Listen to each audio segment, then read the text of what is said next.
You're listening to the Pithy Chronicle. History with a bite. I'm Caroline. And I'm Erica. And we bring you history's dirtiest deeds, dripping with sarcasm. Are you hungry yet? Welcome back, Pithy listeners. Just some quick housekeeping. We are available wherever you get your podcasts, so please like, subscribe, and follow to make sure you never miss an episode. Also, please write a review. That's one of the best ways for new listeners to find us. And thanks again to our wonderful patrons on Patreon. We've started putting out some new small bites just for you. They may be small, but they're hard and fast, and they're going to be covering the history of the British monarchy's coronations. I mean, we have to prepare for King Charles' coronation next month. We need to make sure that as you sit there watching this major historical event, you can throw shade if necessary. You can spill tea to your friends. Know all the dirty secrets behind the velvet curtain. Absolutely. Also, Erica has thoughts about the invitation. Oh my gosh, they're such hot takes, and I can't do them here because it'll just be me ranting about this. So. Literally, she called me yesterday, and that was what she wanted to talk about. I was in the middle of cooking, which is fine. Like, I still like talking to you. Well, thanks. But all she wanted to do was trash I'm these sorry.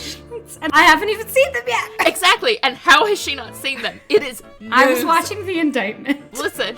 I can only do one thing at a time. Breaking history, left, right, and center. But on to the main event. This season, we are focusing on women at war in pretty much every sense of the word.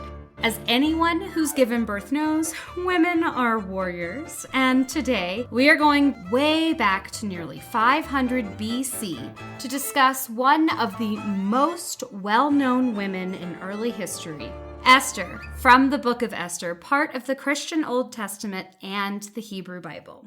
We are treating her today as a historical character, not a biblical character. We're not here to preach to you. We're here to do the historical research. Yep. And if you don't like what you hear, that's completely fine. And it doesn't have to affect your faith one way or another. We just like to bring you the history. And the kick-ass women. Because, real or not, this certainly highlights the role of women in warfare and politics. We are today going to discuss whether or not she was a real person. So be patient, because first we need to hear her tale. Erica, would you do the honors? Once upon a time, in the city of Susa, where the Persian kings of old resided, there lived a woman named Vashti. Not just a woman, but a queen. Married to King Ahasuerus, Queen Vashti was renowned for her beauty and elaborate parties and her headstrong nature. Girl after my own heart. But one day, while King Ahasuerus threw an elaborate banquet to impress his warriors, Queen Vashti held her own celebrations. However, drunk and getting drunker, the king decided he wanted his beautiful queen to come and entertain. Can you hear that in my voice? I did. Good. The raucous men at his banquet. Okay, so stories vary, and some say he told her to arrive in the nude.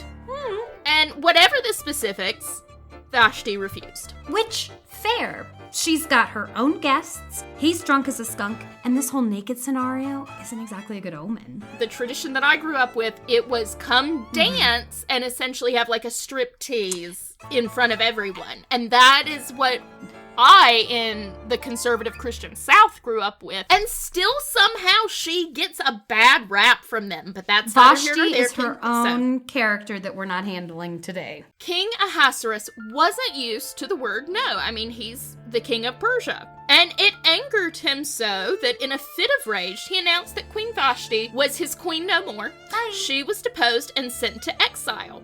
Only when the king sobered up, he realized, I don't have a queen now. Who's gonna do all that work? Oops. So obviously he needs a replacement, and not just any replacement, Obviously, but a beautiful one. What else? So he appointed commissioners to bring him the most beautiful virgins from around his kingdom. And so together they all entered his harem, where they were given a full year of beauty and cosmetic treatments, preparing them to be his perfect woman. I'm out with the harem, just a personal preference, you do you, boo. But beauty and cosmetic treatments for a year, massage, that's what I was gonna hot say. springs. Sign me up. Mm-hmm. Are you gonna slather me with pearl dust like Cleopatra? Because please. She drank. I know, but instead of drinking, can we slather? Because I want to glow. I want to glow.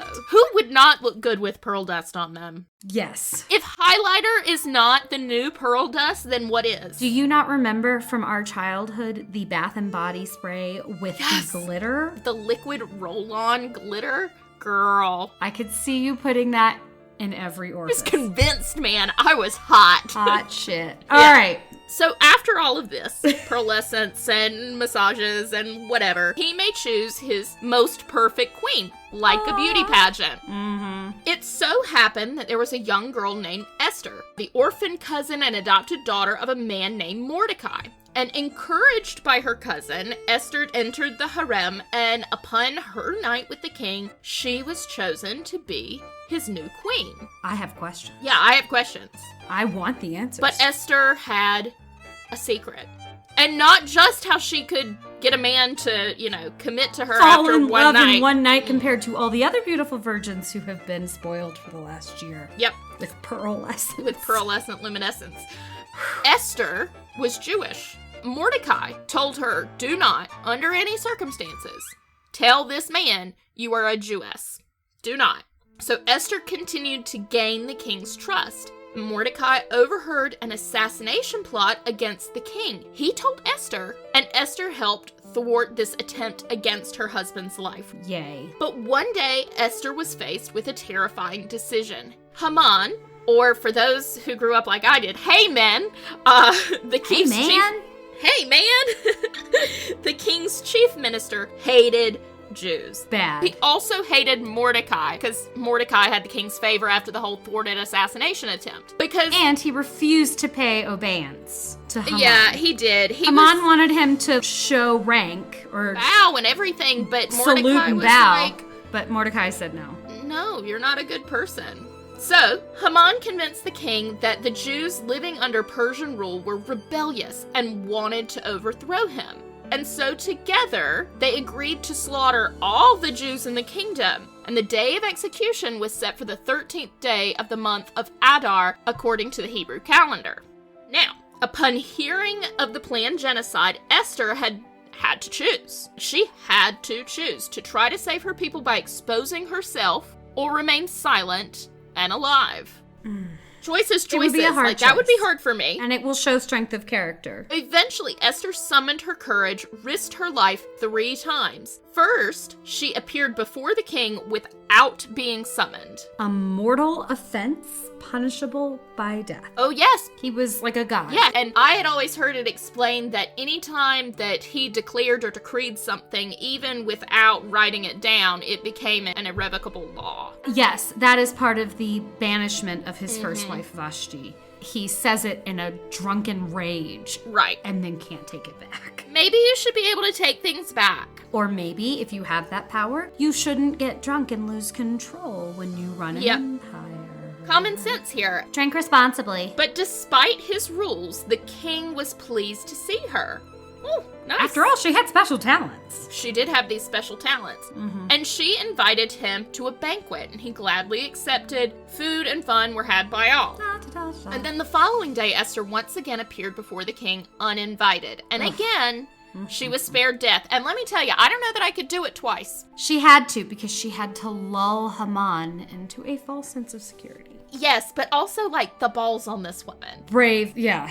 Yeah, she was spared death, and the king happily accepted her second invitation to a banquet, and this time she ensured that Haman would attend as well. And at this banquet, she risked her life for a 3rd time and revealed her true identity. And she begged the king for mercy for both herself and her people.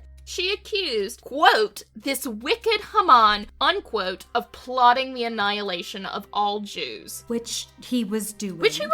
And the king had kind of acquiesced. Yeah, he was kind of lulled into this, whatever, like a Jafar. Yep, but now the king has to make a decision. The king was shaken and stepped into the gardens to think, because, this is quite the revelation. Upon his return, he found Haman, quote, falling on the couch where Esther was, unquote, and misinterpreting the scene, which, fair. Yeah. The king mistook Haman's pleas for mercy as an attack upon his beloved queen. Off with his head. The outraged king ordered Haman to be executed, and after consulting Esther and Mordecai, he proclaimed a royal edict allowing Jews to defend themselves on the day set for their extermination. Note, and I really want to make this clear because it was horrifying to me, this did not mean that he canceled the proposed massacre. No, he just said that they could defend themselves against it. The Jews throughout the empire defended themselves and achieved an exhilarating victory. Thank God, but you shouldn't have had to do that anyway. No, they shouldn't have had to fight.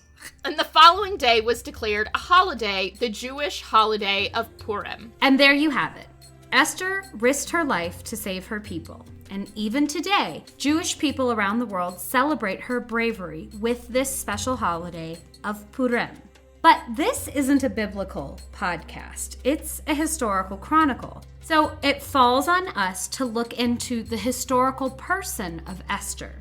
Who was she, and did she truly exist? Let's start by looking at the key players.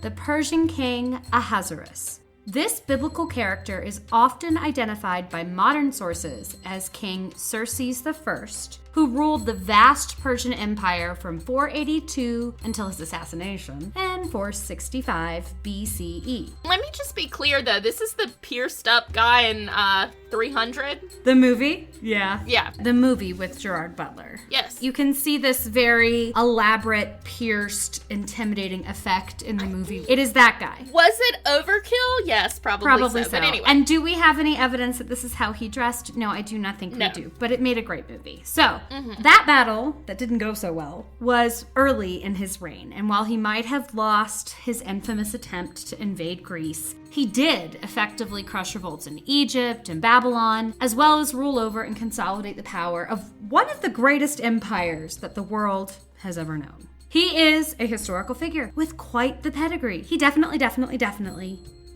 existed. However, not all scholars agree that King Ahasuerus was Xerxes I. Classical sources, such as Josephus, identify King Ahasuerus as either Artaxerxes I, son of the aforementioned Xerxes I, or perhaps Artaxerxes II, grandson of Artaxerxes I. We have some options, but we do know that all three of these kings did exist. Ahasuerus definitely sounds more like the last two. If I'm just going on we're going on a purely non-Aramaic interpretation of these names. Yes. Okay. I agree. Not that that's helpful. But beyond identifying these possible Persian rulers, the rest of the story is much harder to prove through cold, hard facts. First, the Christian, Hebrew, and Greek versions of the Book of Esther all have a number of internal inconsistencies that make it really hard to authenticate and that can really change the story throughout the different versions. Second, the book has an obvious and a very pronounced symmetry of events with these banquets and these women going against order and then another banquet and then the women going. It just feels very cyclical, and that gives it a fictional bent. Third, the Book of Esther is noted for its gross exaggerations in terms of time, money, and people. Basically, hyperbole reigns supreme. And this is definitely something that we continue to see in historical oral stories. Exactly. The Russian Primary Chronicle is a perfect example of this. It's very very common, but we also usually read those as not quite strict on the facts. The essence is there, Exactly. but maybe not the details. Fourth, the book doesn't include any references to actual known historical events, so we can't place it beyond just these guesses of the Persian kings. And fifth, and perhaps most confusingly, the Book of Esther makes no reference or mention of God or divine intervention, which is very unusual. In fact, it is singularly unusual in terms of any kind of canonical, biblical, or Jewish texts. And I want to make the point that I didn't believe this when Caroline first told me. I was like, no, there is this distinct verse about perhaps God has put you here for such a time as this. And while the implication is definitely there, the word God or Yahweh or any of his other titles is not mentioned, because I went back and looked and I was shocked. No, and when we first started discussing this, I texted her right away and said, hey, just to clarify, and spoiler alert, a lot of people do not think that Esther is a historical account. They think it is very apocryphal. And I said, are we comfortable doing this? We are a history podcast. And she was like, what? Yeah, I 100% was like, this is fact. This is absolute fact. Because so many of the biblical stories or the stories from the Jewish Bible or from the Quran are based in fact. And Esther is classified as a history. It is. It is classified as a history. History must be fact. So let's talk about this debate. It is really hotly debated among Christians and Jewish canonical scholars alike for the very reason that we were just discussing. It doesn't really talk about God. It's often criticized as not being religious at all. One Jewish scholar called it, quote, an exaltation of nationalism at its worst, unquote. Many other Jewish scholars are frustrated by Esther's apparent willingness to give up her Jewish identity and to live in the sinful world of the Persian harem. Rabbis have continually pointed out for centuries that despite her heroic status, Esther fails to pray, has sex with a Gentile, partakes in harem customs, and doesn't follow the Jewish dietary laws. So it's got some issues there. Similarly, Martin Luther, as in Mr. 99 Theses, also disliked, or actually is quoted as hating, the Book of Esther. Quote, I am so hostile to this book that I would wish it did not exist at all, for they Judaize too greatly and have much pagan impropriety. Unquote. I mean, I have a lot of feelings about Martin Luther, and he definitely hated women. So I'm not surprised that any book that had a heroine at all, he would find with repugnant. That. He was not a huge fan of women in power or women at all, to be quite frank. I mean, the wife and the nun that escaped in the barrel, he liked her. Yeah, that is true. He did like his one wife, and they had like a ton of kids. Did. So I think he liked women. He just didn't like women to have opinions. But anyway, basically he says it doesn't talk about God. It's talking about a lot of pagan things. I don't understand why this is included. On the flip side, the Book of Esther does portray a very accurate knowledge of Persian customs, and the palaces that it refers to are actual places. The city of Susa was the preferred residence of Persian kings at that time. Yep, okay. So after researching any historical footholds that I could find, I then turned to biblical and Jewish scholars. And this is what I found. Generally, the historical, biblical, and Jewish consensus is that even though the Book of Esther does claim to be strictly historical, as Erica said, since the work of J.S. Semler in 1773, that claim has been increasingly rejected to the point that today there are only a handful of modern scholars that continue to argue for the book's historical accuracy. If you Google it, the first thing that comes up is, was Esther a real person? Yep. So what did J.S. Semler say in 1773? Well, I had to look it up because I read all of these papers that referenced it, and then I couldn't figure out what it was that he said.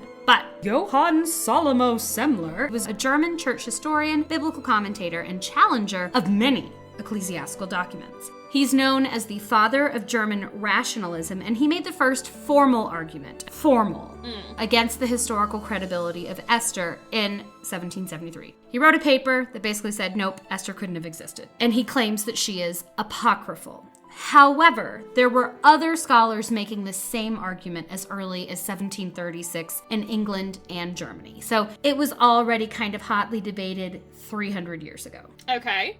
Concerning Esther specifically, there is no evidence for her actual existence, but there is a lot of strong evidence against it. Cool, tell me more. Sorry. Erica looks so disappointed. I just love you.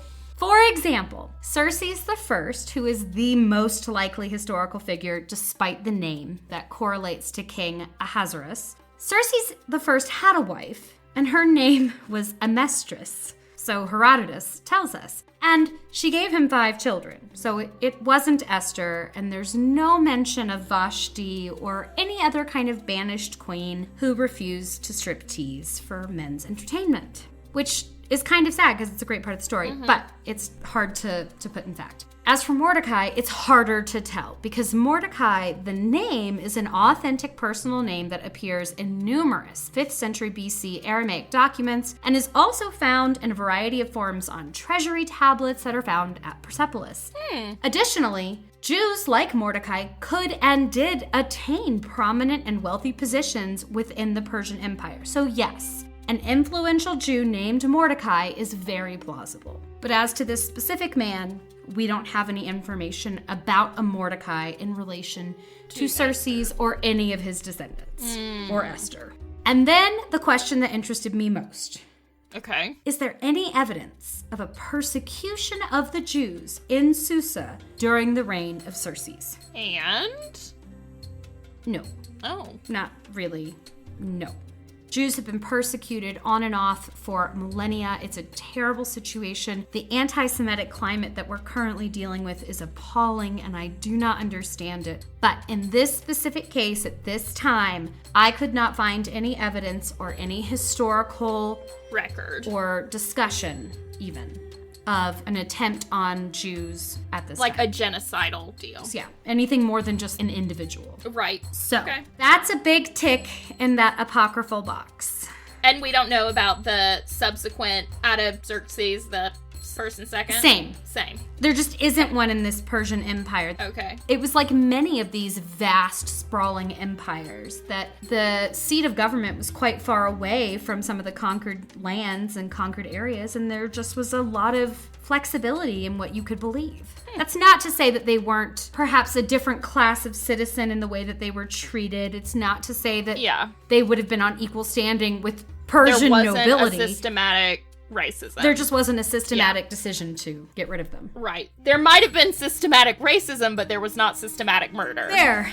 Thank you. Thank you for helping. So if it's generally accepted and agreed upon to be a fictional account, even by biblical and Jewish scholars, why did this particular one make it in? When there are other apocryphal accounts and apocryphal texts, like why did this one get in and be historical? Well, I don't have a great answer. Okay. Because I don't know why this one over others. Well, I mean, you're right. There are many apocryphal tales that are part of our culture or part of the religious upbringing that aren't specifically in the Bible or the Quran or the Torah or whatever. I don't know why Esther specifically has been left in, but I can tell you why scholars argue for it. I mean, there's definitely obvious lessons and an obvious station in what a woman is expected to do. Yes, I like that it teaches that women can be brave heroines of their people. As we saw, Martin Luther later pretty PO'd about that fact. So it just depends on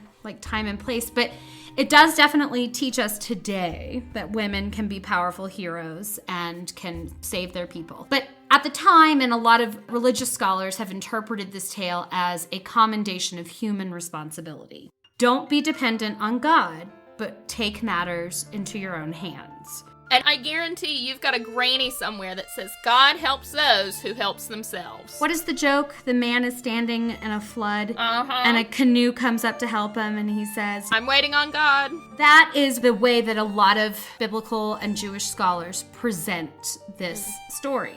Others argue that Esther is a critique of Jews living in the diaspora or the non-Jewish world, a critique of those who neglect God in their culture, but yet, because they are Jewish, they are somehow destined to overcome their enemies. So that's an interesting take. But the most popular reason people think it's included in the religious texts is as the origin story for Purim. Purim, the holiday, which took place just about a month ago, a little over a month ago, is a Jewish holiday celebrated annually on the 14th day of the Hebrew month Adar.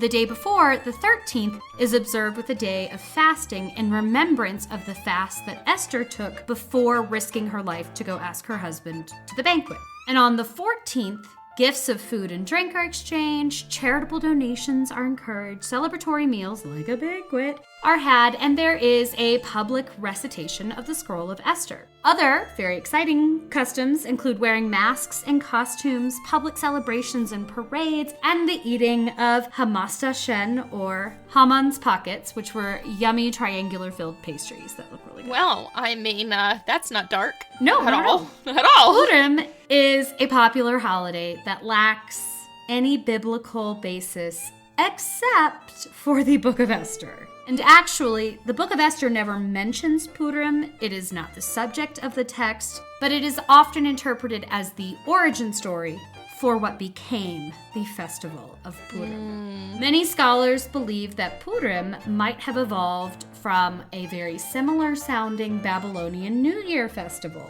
Mordecai sounds similar to Marduk, patron god of the Babylonian capital. And Esther could be another name for Ishtar, the mother goddess. And therefore, Esther has been seen as a secular story used to explain the Jewish holiday Purim, which might have had less than Jewish origins. Since the lesson that we learn is about Jews living in the diaspora, do you know one of the diasporas they lived in for quite some time? Egypt? Yes, but also Babylon. Yep. They were very much persecuted, but also part of the Babylonian enslavement was that they took some of the upper-ranking Babylonian males, and I assume probably females, we just don't have an account, and integrated them into the higher court life in Babylon. So, I think that it is kind of a contrafacted or a recycled story from Babylon. I think that even gives it greater a greater history. I think it's greater evidence to support assimilation. It shows assimilation. It does definitely lend a better historical oomph to it because it has these roots in further back traditions. It's even older in essence. But they're not arguing that the story comes from Babylon. They're arguing that the festival of Purim was something that already existed in Babylon and that the Jewish people liked it. Exactly. And enjoyed the festival. But then perhaps the story of Esther was created to give the festival purpose from a Jewish perspective or a non-Babylonian perspective. It's just like how we have taken Christmas from Yule. Mm-hmm. If this is categorized in histories, and it is after, which it is, the Deuteronomic histories, which were written in the 11th century BCE, right after they get out of Babylon, that's even more historical evidence that this is a retelling of this festival, and it is now just contrafacted into the Jewish and Christian ideologies, which makes a whole lot of sense to me. Do I think that makes it any less significant in teaching lessons? No. But humans and historians have been doing the same thing they always do for millennia and a day. We've been trying to find our way back, trying to figure it all out, put those puzzle pieces together. I think it definitely gives it an even longer lineage and even more interest in terms of how we read it as historians. Yep. That is where history leaves us. But that does not mean that Esther's mark on history isn't a real and tangible thing. Okay. And this is where I actually think this episode gets even more interesting. Oh my gosh, I'm ready for more. Even though most historians, as well as biblical and Jewish scholars, agree that Esther is a work of fiction, her influence was very real. Beginning in the 12th and 13th centuries AD, Esther became commonly associated with the Virgin Mary. The scene of Esther pleading with King Ahasuerus was regarded by the medieval church as a prefiguration of the Virgin's role as intercessor on the Day of Judgment. And her coronation was seen to parallel Mary's coronation as Queen of Heaven. And it also highlights the medieval queen's role as intercessor between her people and the king, one of her main roles. And it was ceremonial, how she would lie prostrate in front of her husband and beg for mercy. She would put on the performance. And so you see that Esther is building what we think of as a medieval religious holy woman. Because the queen had to represent the holiness of the people at the time. perhaps to the extreme. Right. And we also begin to see that Esther is depicted more frequently in art during this medieval time. Historian Henry Krauss has associated this medieval resurgence and depictions of heroic women like Esther and Judith with this growing cult of the Virgin, and in addition with changes in the social and legal status of women, particularly in their new rights of inheritance. Oh, tell me more. Right? So it's showing Esther as kind of a symbol for women having worth of their own and being able to legally exist. I'm an autonomous person who shocking. Exists. So basically, historians are arguing that Esther actually furthered the cause of female autonomy and women's rights. You know what? I don't mind that. I don't mind that at all. Despite the fact that Esther tricked and manipulated her kingly husband, she became a role model for virtuous married women in the 15th century Italy. She became a common motif on cassone, or marriage chests, and was often painted on newlyweds' furnishings for their new homes. Esther is usually portrayed as kneeling before her husband, but later depictions sometimes have her fainting before him. Which a number of art historians have claimed is related to that popular motif of the Virgin collapsing at the foot of the cross.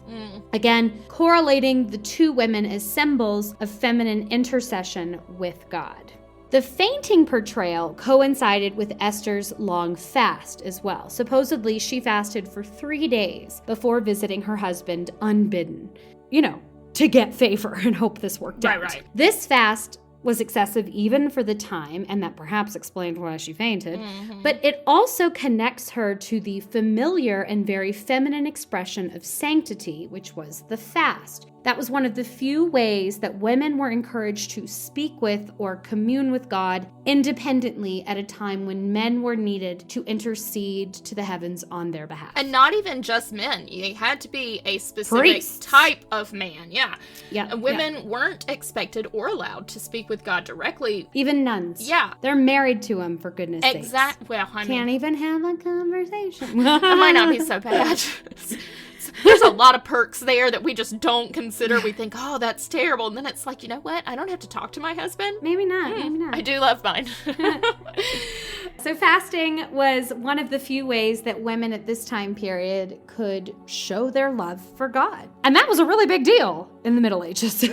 Nothing says I love you like I'm starving.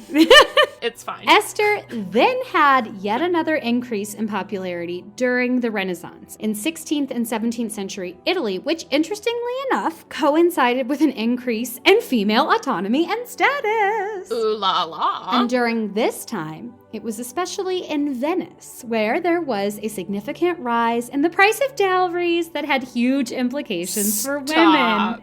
That's right. I brought it all the way back to the Venetian Virgins. Which is such a great episode. One of my my absolute gosh. favorites. So we did an episode, I think season 2. season 2, we think, called The Venetian Virgins, and it was an amazing episode. Erica, can you just give us a little recap? During the 16th century in Venice, Specifically, dowry prices were just absolutely ridiculous. So fathers could barely afford to marry off one daughter, much less multiples. Women who were unable to get married because of financial constraints Because daddy couldn't afford it. Right, were therefore forced into female monasticism or nunneries, which is not great. And this created a new and potentially autonomous group of unmarried and often very powerful women. During this time, women found ways to hold power in their own right, and many women had the freedom to write and argue for female equality. The amazing and notable Arcangela Terrabotti, whom we reference again in the Venetian Virgins episode, which if you haven't listened to is my favorite, possibly ever. Anyway, she forcibly protested against the Venetian fathers coercing their daughters into convents, which was the common practice at the time due to that massive dowry inflation. And who did these women choose as their biblical mascot? Esther. Heck yes. And you know what? I was really initially bummed about you being like, hey, maybe not historical, but Sorry. it's okay. But historical or not, she's still ringing through the ages. So let's recap here. From the Old Testament and the Jewish Bible, the book of Esther was most likely a fictional creation, perhaps used to describe the life of a Jew within the diaspora, or maybe written to give more meaning to the festival of Purim, whose historical roots were less than Jewish, possibly. But despite this, she influenced real women, both Christian and non. She acted as a role model for marital bliss. She echoed the themes of the Virgin Mary as intercessor and warrior of her people, and she eventually became a symbol of female independence and autonomy. Pretty How cool is flippin' cool. So, Caroline, what was she fighting for? So, the only letdown with this episode, in my opinion, is this discussion, because I think it's quite clear what she's fighting for. I think she's being pretty selfless and fighting for her people. Yep. But I like the question more. Why was she kept in the Bible? Why was she continually included? I think that's a much more interesting question. And I think that shapes what women within Christianity or within Judaism fighting for. What were women of 500 BCE or 12th century AD or 17th century Venice? What were they fighting for? What did they need? And I think that's the reason she's included. And that's what she's fighting for. So, when I was in college, I took a Enlightenment literature class, and it was one of the most transformative classes I ever got to take. And we talked about Paradise Lost, a retelling of the Adam and Eve story. And in this, it is possibly one of the first times, at least in Western literature, that we see Eve follow the traditional literary heroic path. And I think that pertains to Esther in that Eve in Paradise Lost is fighting for the same thing that women have been fighting for since the time of Esther and probably before, and that is the right to exist in equality and not beneath the foot of a man. Now, whether that man is physical or metaphorical, I think that's open to interpretation. Is it a husband? Is it a father? Is it a king? Is it an oppressive system, too? Yeah. Is it general patriarchy? There's a lot to be said, and I think you see this reoccurrence of the desire for female autonomy, and recently what it's been kind of noted as is this female rage, and it is going to continue, in my opinion, for the rest of eternity, not only for women, but for anyone who feels like a minority or is a minority. And I like that it has this interpretation of human responsibility. Don't be dependent on God, but take matters into your own hands. And that is what Esther did. And that is what women have had to do for millennia. And I think Esther is one in a line of women, historical, fictional, apocryphal, whatever. She is doing something about her circumstances and not just standing there waiting for the helicopter that never comes to rescue her. Exactly. You don't need to wait. You need to act. And that, my friends, is that. I'm Caroline. And I'm Erica, and we are Pithily Yours.